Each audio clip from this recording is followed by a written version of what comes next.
દોસ્તો, શું તમે 51 શક્તિપીઠ પૈકીનું એક પરમ પવિત્ર શક્તિપીઠ અંબાજીના ઇતિહાસ વિશે જાણો છો? અને શું દોસ્તો તમે માં અંબાના દર્શન માટે ગયા છો? આજે અમે તમને અંબામાના ઇતિહાસ વિશે જણાવીશું. વિડીયોમાં આગળ વધતા પહેલા કોમેન્ટ બોક્સમાં જય શ્રી અંબે અચૂક લખજો. ગુજરાતના બનાસકાંઠા જિલ્લાના દાતા તાલુકામાં આવેલું આ અંબાજી 51 શક્તિપીઠ પૈકીનું એક પરમ પવિત્ર શક્તિપીઠ છે. ગુજરાત અને દેશના લાખો કરોડો શ્રદ્ધાળુઓની એક આસ્થાનું પ્રતીક છે અંબાજી, જેમના મંદિરની મુલાકાતે રોજ સેંકડો લોકો આવે છે. પાલનપુરથી આશરે 65 કિલોમીટરના અંતરે આવેલું આ અંબાજી માતાનું મંદિર માઉન્ટ આબુથી 45 કિલોમીટર અને ગુજરાત રાજસ્થાન સીમા નજીકના આબુ રોડથી માત્ર 20 કિલોમીટરના અંતરે આવેલું છે. આરાસુરી અંબાજી માતાજીના સ્થાનકમાં કોઈ પ્રતિમા અથવા ચિત્રની નહીં, શ્રી વિષા યંત્રની પૂજા કરવામાં આવે છે. આ યંત્ર અંગે એવી માન્યતા છે કે આ એક શ્રી યંત્ર છે જે ઉજ્જૈન, નેપાળના શક્તિપીઠોમાં મૂળ યંત્ર સ્વરૂપે સંકળાયેલું છે અને યંત્રના 51 અક્ષર હોવાનું મનાય છે અને દર મહિનાની આઠમે આ યંત્રની પૂજા કરવામાં આવે છે. અંબાજી તીર્થ ક્ષેત્રમાં માતાના દર્શનાર્થે 12 માસ યાત્રીઓ આવે છે. દર માસે પૂનમે મોટી માત્રામાં શ્રદ્ધાળુઓ આવે છે અને મંદિરની શિખર પર ધજા ચડાવે છે. ધાર્મિક દ્રષ્ટિએ અંબાજી માતાના એમ કહેવાય કે ભારતના શક્તિપીઠોમાં મહત્વનું સ્થાન ધરાવે છે. આ સરસ્વતી નદીનું ઉદ્ગમ સ્થાન અને આદ્ય શક્તિનું પુરાણ પ્રસિદ્ધ સ્થાન છે. અંબાજીથી 2 કિલોમીટર દૂર ગબ્બરની ગુફા આવેલી છે, જેને અંબા માતાનું આદિ સ્થાન માનવામાં આવે છે. અંબાજીમાં દર ભાદરવી પૂનમે મેળો ભરાય છે અને શ્રદ્ધાળુઓ પદયાત્રા કરીને માતાના દર્શને આવીને ધન્યતા અનુભવે છે. અરવલ્લીની ગિરિમાળામાં આવેલા પવિત્ર યાત્રાધામ અંબાજી દરિયાઈ સપાટીથી 1600 ફૂટની ઊંચાઈ પર આવેલ છે. ગબ્બરની ટોચે આવેલા અંબાજી મંદિરે જવા માટે 999 પગથિયા ચડીને જઈ શકાય છે અને માતા શ્રી આરાસુરી અંબિકાના નિજ મંદિરમાં રહેલા શ્રી વિષા યંત્રની સામે હંમેશા અખંડ દીવો પ્રજ્વલિત રહે છે. ગબ્બરની નજીકમાં સનસેટ પોઈન્ટ છે, જ્યાંથી સૂર્યોદય અને સૂર્યાસ્તનો નજારો જોવા મળે છે. આ સિવાય પર્વતની ગુફા, માતાજીના ઝૂલા તથા રોપવે દ્વારા ટ્રીપની મજા માણવા જેવી અલગ જ મજા હોય છે. હવે અમે તમને શ્રી અંબાજી માતાની પ્રાગટ્ય કથા વિશે જણાવીશું. પૌષ મહિનાની પૂનમ જગત જનનીમાં અંબાજીનો પ્રાગટ્ય દિવસ છે. અંબાજી માતાનો પ્રાગટ્ય દિવસ એક રહસ્યપૂર્ણ ઘટના સમાન છે. વર્ષો અગાઉ ભયંકર દુષ્કાળ પડ્યો હતો. અનેક જીવોને જીવવું દુષ્કર બની ગયું હતું અને એવા સમયે માનવ જીવો, પશુ પંખીઓ ભૂખે ટળવળતા હતા અને ત્યારે બધાએ હૃદયપૂર્વક માતાજીને આર્તનાદથી વિનવણી કરી અને માતાજીને પ્રસન્ન કર્યા. માતાજીની કૃપા ઉતરીને જ્યાં દુષ્કાળની ભૂમિ હતી, જે ધરતી હતી એ સૂકી ભઠ્ઠ બની ગઈ હતી, ત્યાં શક્તિની કૃપાથી અઢળક શાકભાજી અને ફળ ઉત્પન્ન થયા. બસ ત્યારથી જ માતાજીનું નામ શાકંભરી પડ્યું હતું અને એટલે જ પૌષ માસની આ પૂનમને શાકંભરી પૂર્ણિમા તરીકે ઓળખવામાં આવે છે. પુરાણોમાં દર્શાવેલ બીજી કથા અનુસાર એમ જોવા જઈએ તો દક્ષ રાજાની પુત્રી સતીએ એમ પોતાના પિતા દ્વારા યોજાયેલા યજ્ઞમાં પોતાના પતિ શંકર ભગવાનનું અપમાન થતું હોવાનું અનુભવતા સતીએ પોતાની જાતને આ યજ્ઞ કુંડમાં હોમી દીધી હતી. ભગવાન શંકરે સતીના મૃતદેહની પોતાના ખભા પર લઈને તાંડવ નૃત્ય કરી અને પ્રલયનું વાતાવરણ ખડું કરી દીધું હતું. દેવોની વિનંતીથી વિષ્ણુ ભગવાને સુદર્શન ચક્ર દ્વારા સતીના અંગોને વિચ્છેદન કર્યા હતા.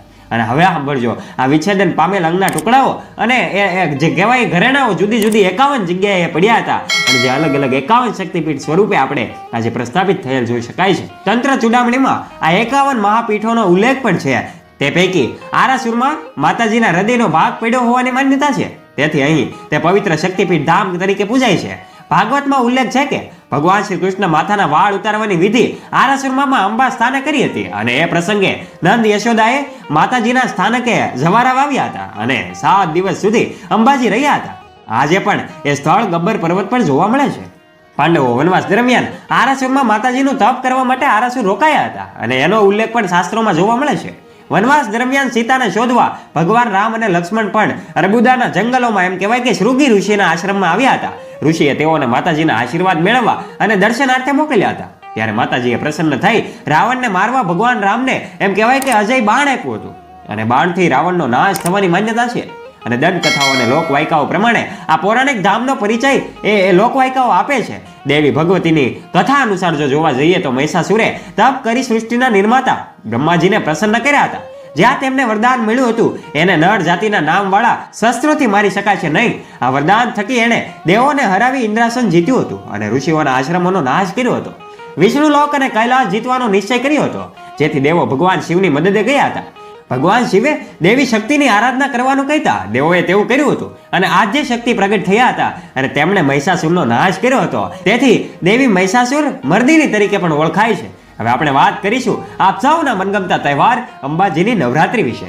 અંબાજીમાં વર્ષે 4 વખત નવરાત્રીનો ઉત્સવ મનાવવામાં આવે છે, જે પૈકી શરદ એટલે કે આસો, વસંતી ચૈત્ર અને મહા અને અષાઢમાં નવરાત્રી ઉજવાય છે. જેમાં શક્તિ સંપ્રદાયની રીત રસમો અનુસાર યજ્ઞ સહિતની ધાર્મિક વિધિઓ યોજાય છે. શક્તિ સંપ્રદાય પ્રમાણે વસંતિક નવરાત્રિના તમામ 8 દિન અને નવરાત્રિનું વિશેષ મહત્વ છે. તેથી ચૈત્ર માસના પ્રથમ દિવસે ગર્ભદીપના વાસણ ઉપર જ્વારા વાવીને ઉજવણીઓ શરૂ કરવામાં આવે છે. આ ચૈત્રી નવરાત્રિમાં શ્રદ્ધાળુઓ આ ગર્ભદીપની ફરતે નૃત્ય કરે છે, તેમજ આશાપુરા અંબાજીના ગરબા ગાય છે. છેલ્લા 60 વર્ષથી ચૈત્રી નવરાત્રિના 9 દિવસ દરમિયાન દિન રાત જય અંબેમાં જય અંબેની ધૂન અખંડ ધૂન ચાલે છે. દર વર્ષે ખાસ કરીને પૂનમના દિવસોએ અંબાજી માતાના મંદિરમાં ભાવિ ભક્તોનો માનવ સાગર ઉમટી પડે છે. અંબાજી નગરમાં ગબ્બર પર્વતની ટોચે આવેલા અંબાજી માતાના મંદિરે નવા વિક્રમ સંવત વર્ષના પ્રારંભના દિવસે જ આ 5 દિવસ દરમિયાન કારતક સુદ એકમથી પાંચમ સુધી માતાજીને અન્નકૂટ ધરવામાં આવે છે. આ 5 દિવસ દરમિયાન મંદિરમાં માતાજીના આશીર્વાદ મેળવવા કુલ 10 થી 15 લાખ દર્શનાર્થીઓ આવે છે. ચોમાસાના અંતિમ દિવસોમાં અંબાજી વનરાજીથી ઉભરાયેલું જોવા મળે છે. ચોમાસામાં અંતિમ દિવસો જ્યારે હોય છે ત્યારે ઉત્તર ગુજરાતના દાતા તાલુકામાં આવેલું આ અંબાજી વનરાજીથી ભરપૂર ખીલેલું હોય છે. પર્વતીય વિસ્તારના આડાઅવળા રસ્તા કાપીને પદયાત્રીઓ એમ ભાદરવી પૂનમના માં જગદંબાના દર્શને પહોંચવા દોટ મૂકે છે અને અનેક ગામો અને કેટલાય કિલોમીટરથી દૂર પદયાત્રા કરીને માને બસ મન ભરીને નિરખવા લોકો આવે છે. એવા એના બાલુડાઓના ચહેરા ઉપર ક્યારેય થાક વર્તાતો નથી હો બાપ. જાણે શરીરમાં જગત જનની જ શક્તિનો સંચાર ના કરી રહ્યા હોય. માતાજી પ્રત્યેની આસ્થા અને એની દિવ્યતાની અનુભૂતિ તો એ જે માના દરબારમાં જે ચાલતા જાય છે ને એ જ અનુભવી શકે. આવા તો કેટલાય માય ભક્તો છે જે વર્ષો વર્ષ પદયાત્રા કરીને ધન્યતા અનુભવે છે. અગાઉ 5 દિવસોનો આ મહામેળો હવે 7 દિવસ સુધી ચાલે છે. તેમાં આણંદ, નડિયાદ, કચ્છ, સુરત, વાપી તો રાજ્ય બહારના નાસિક, બેંગ્લોર, નાગપુર તેમજ રાજસ્થાન સહિત અન્ય રાજ્યોમાંથી પણ 800 થી વધુ માતાજીના સંઘ આવે છે. માતાજીને રથમાં બિરાજમાન કરી રથને રોશનીથી સજાવવામાં આવે છે અને ડીજેના તાલે માના ગુંડલા ગાતા ગાતા કેટલાય કિલોમીટર કપાઈ જાય છે. એની માય ભક્તોને ખબર પણ નથી રહેતી. શું તમે 358 સુવર્ણ કળશથી શોભતું માતાજીનું મંદિર જોયું છે? અંબાજી મંદિર 103 ફૂટની ઊંચાઈ ધરાવે છે.